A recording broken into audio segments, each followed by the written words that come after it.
Yoga, now widely practiced all across the globe, is not a religion but a way of living that promotes a balanced development of the body, mind, and spirit. Unlike other physical exercises that focus primarily on physical well-being, yoga takes a comprehensive approach and helps in our spiritual development as well. Yoga is a practice that elevates the life force within. It helps us feel energized and rejuvenated and bestows upon us the power to have better control over our body and our mind. The word yoga is derived from the Sanskrit root yuj, which means to connect, join, or balance. Yoga is generally defined as union between the limited self and the divine self. The ultimate goal of yoga is to help us realize our identity with the divine self and attain enlightenment. It makes us aware of our intrinsic nature and helps us get in tune with it. As the Bhagavad Gita teaches us, a person is said to have achieved yoga, the union with the self, when the perfectly disciplined mind gets freedom from all desires and becomes absorbed in the self alone. So on this occasion of summer solstice and International Yoga Day, let's get started with a special guided meditation. Sit comfortably with eyes closed, keep your spine erect, and let's begin by becoming aware of the breath. Feel the breath as it enters with a cool feeling and then warming as it gently travels down into the lungs.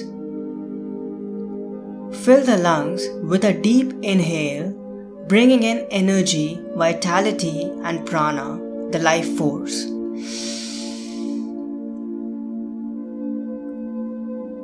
As you exhale, feel the body releasing toxins, stress, and any negativity that it has accumulated. Take another deep breath in from your nose and exhale it from your mouth with a big sigh. One more deep breath in and let it out from your mouth.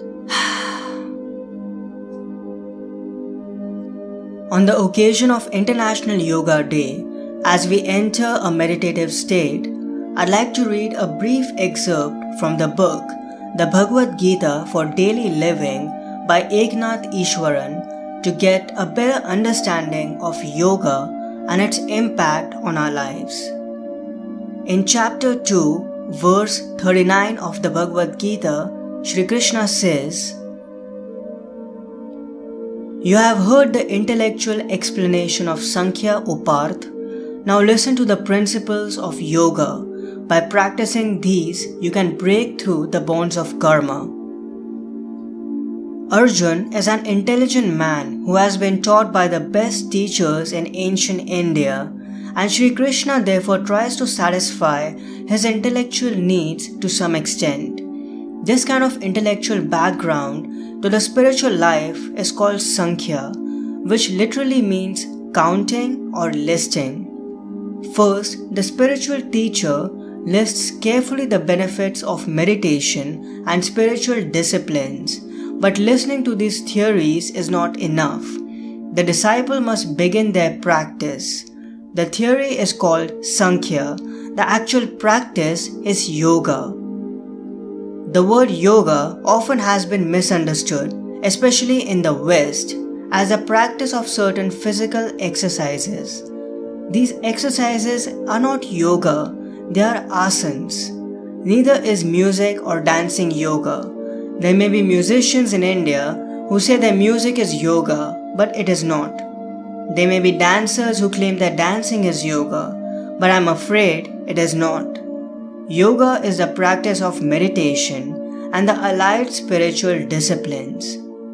When the senses are stilled, when the mind is stilled, when the intellect is stilled, when the ego is stilled, then the state of perfect yoga is reached. Arjun, having accepted Shri Krishna as his teacher and listened carefully to his initial instruction, is now ready to hear in detail about the actual practice of spiritual disciplines. In this verse, the Lord promises Arjun that if he practices these disciplines, bases his life on meditation, repeats the holy name, restrains his senses intelligently, and puts the welfare of all those around him first, then he shall go beyond the law of karma.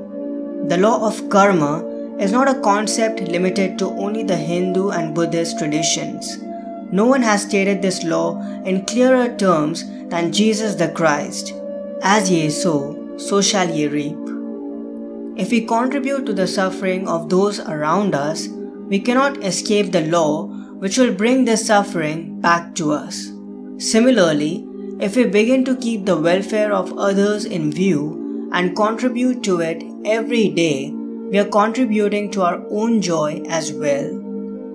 In the ultimate analysis, our resentments and hostilities are not against others, they are against our own alienation from our native state, which is cosmic consciousness, Krishna consciousness, or Christ consciousness.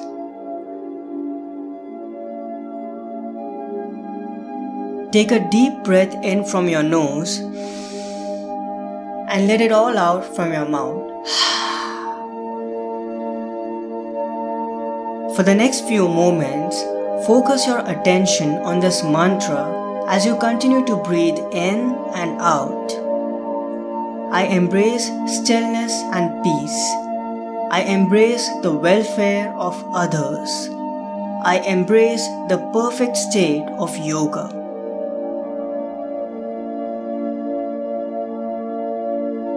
I embrace stillness and peace. I embrace the welfare of others. I embrace the perfect state of yoga. Recite this mantra internally and just stay with it. If your mind wanders at any point, know that it's okay. It's perfectly normal and natural for the mind to get distracted. Simply bring your attention back to the breath.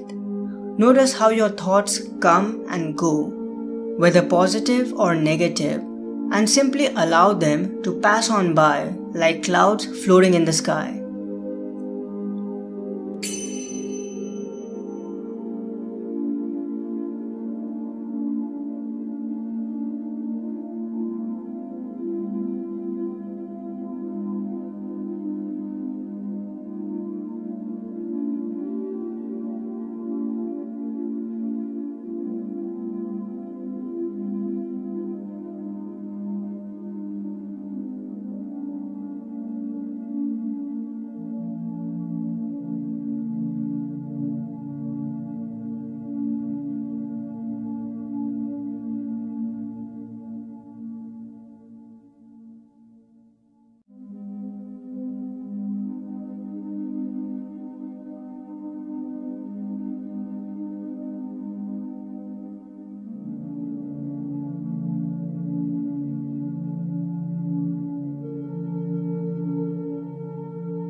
It's time to release the mantra.